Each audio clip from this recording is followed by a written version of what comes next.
Hey guys, what's going on? Andy Baker here of andybaker.com and owner of Kingwood Strength and Conditioning. And I just wanted to give a little update to all of you who had been following my meet preparation for the upcoming strength lifting meet at Wichita Falls Athletic Club on August 3rd.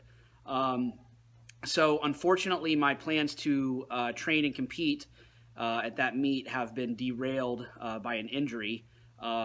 On Monday of this week, which was about 4 days prior to me filming this video, I unfortunately completely ruptured my distal bicep tendon on my right arm performing a set of deadlifts, and that is going to require surgery. And so 2 days from now, I will be getting that bicep tendon surgically reattached. And unfortunately, that means I will not really be able to do any productive training. Probably looks like, for everything I've read and talked to other lifters and talked to the surgeon about, we're looking at probably a week or so of being immobilized, and then maybe up to 12 weeks or so of rehab type activities. And then after that, I can resume some light training, hopefully, if everything heals properly like it should. So anyways, reason I'm making this video is not really to talk about me and my injury, since that's not all that interesting. These types of injuries, these ruptured bicep tendons, are actually somewhat common in powerlifting and especially in strongman, where guys are doing a lot of heavy deadlifting. But I made a critical mistake in my own training, I believe, that led to this. So just a little background: I'm 36 years old. I've probably been deadlifting since I was 16. So I've probably been, deadlifting heavy, for 20 years, and I've never had any sort of injury. I've never had a back injury. I've never had a hamstring injury. This is really my first injury in the weight room ever, to speak of, other than some minor little, strains and pulls here or there. But as far as a real injury that required surgical intervention or significant time off, this is really my first major gym-related injury. So it's kind of a new experience for me.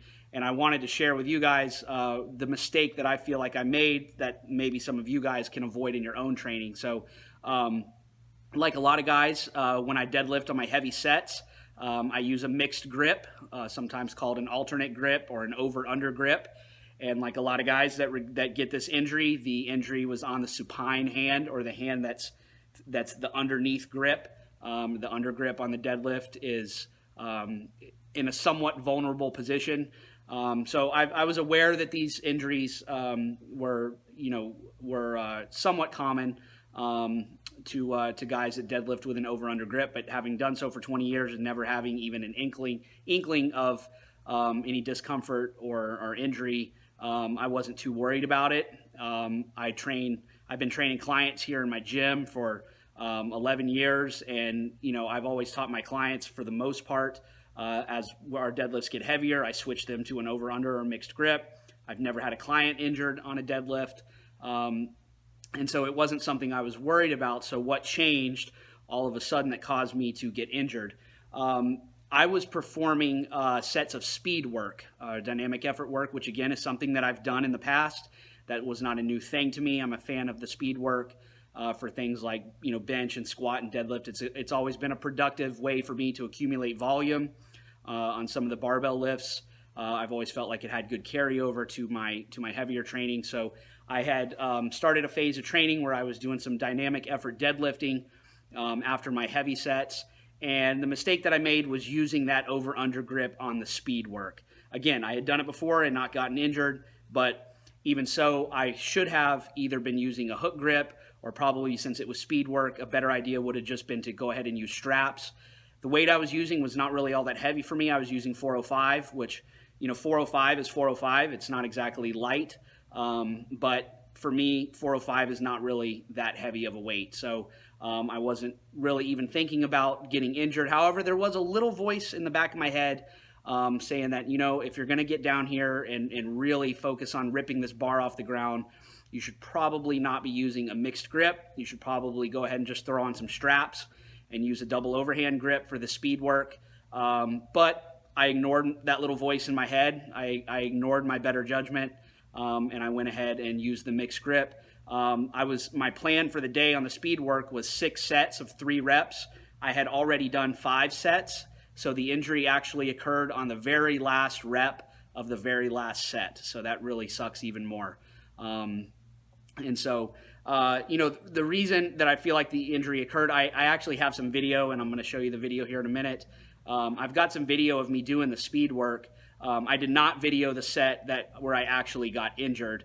But I think probably what happened, and this is real common when you're doing speed work on deadlifts, is that it's almost impossible to avoid a little bit of arm pull when you're trying to really explode that weight off of the ground. So I think probably what happened was on the lighter weight, as I was exploding the weight off of the ground, I probably was unconsciously introducing just a little bit of elbow flexion into the movement. And then when I got to the top of the movement and I had probably a faster, more violent lockout than I normally would, because when you're doing speed work, what you're trying to do is really accelerate the load as it comes off of the floor, and as you get closer to lockout, you're really trying to accelerate that weight off of the floor. So the lockout on a speed deadlift tends to be a little bit more dramatic and a little bit more violent than a normal deadlift. So I think probably introducing a little bit of elbow flexion into the movement combined with a little bit more violent lockout at the top was enough to probably just straighten that arm out a little bit. It was probably only a few degrees. I was watching my other videos and I didn't notice a lot of arm pull, so my guess is that it was just a few degrees of elbow flexion at the top of the movement, but when I locked that weight out, it was enough to just snap my elbow straight, and unfortunately it just popped the tendon right off of the bone. So I was seen by the surgeon today and I have a complete rupture. And unfortunately, that's something that really can only be fixed with surgery. So interestingly enough, I don't have a lot of bruising or bleeding because it was a tendon injury. If it was a muscle belly injury, so you guys have seen guys tear their bicep before. If the whole area is bruised and purple and yellow, that's because the muscle belly tore and there was a lot of bleeding. And that's actually a better case scenario than the tendon, because a muscle belly can be rehabbed without surgery and you can be back into training relatively quickly with a fairly simple rehab protocol. But unfortunately, tendons, once they're reattached, you cannot rehab them back to being attached. They have to be surgically done. So, but they don't bleed very much. So, I've got some video on here that I'll show you of a picture that I took, and you can see how the bicep is definitely deformed, and you can see how that tendon has pulled back off of the bone, and the bicep is balled up quite nicely there. So I've seen worse on the internet, looking at some videos and stuff of other guys that have done it. I think my injury was probably not as severe as some, but it's bad enough where I'm going to be out of commission for a while. So anyways, I hope maybe my bad experience and my stupid mistake that I made can help some of you guys. If you're going to do speed work on deadlifts, definitely don't use that over-under grip. I'll certainly never do it again. I'll use straps from now on. And even with regular deadlifts from now on, I will probably go ahead and start using a hook grip or using straps if I'm doing volume work, just to protect that bicep in the future. So again, I know a lot of guys pull with a mixed grip for years and never have any trouble, but now that I've gone ahead and done this, I'm probably going to be a little gun shy about using that over-under grip again. But the good news is that lots and lots of guys have had this surgery and are back into training in just a few months, and they're able to start training heavy again. And so hopefully the surgery will fix it, and I'll be back training again in just a few months' time. In the meantime, I'm going to have more time on my hands since I'm not lifting, so I'm going to try to keep making some videos for you guys on programming and different stuff that I'll feel like will be useful to you guys in the gym. So anyways, but no more training videos coming for a while. So thanks a lot, guys. I appreciate it. If you have any questions or anything, hit me up in the comments section, and I'll try to check those out. All right, guys. Thanks a lot. All right, guys, so you can see here I'm getting set up for the deadlifts, and on that right side is where I've got that under grip set up, getting the bar into place. This is 405 for a speed triple, and then you see I jerk it off the ground, and then that lockout is maybe just a little bit more exaggerated than what I would normally do on a deadlift. Again, just trying to accelerate the load as much as possible, and that wasn't the set that injured me, but it was the one right after that, I believe. So And then here what we've got is some pictures of the bicep there. You can see circled in red compared to the other side how it's a little bit deformed, and that bicep is retracted up into the arm.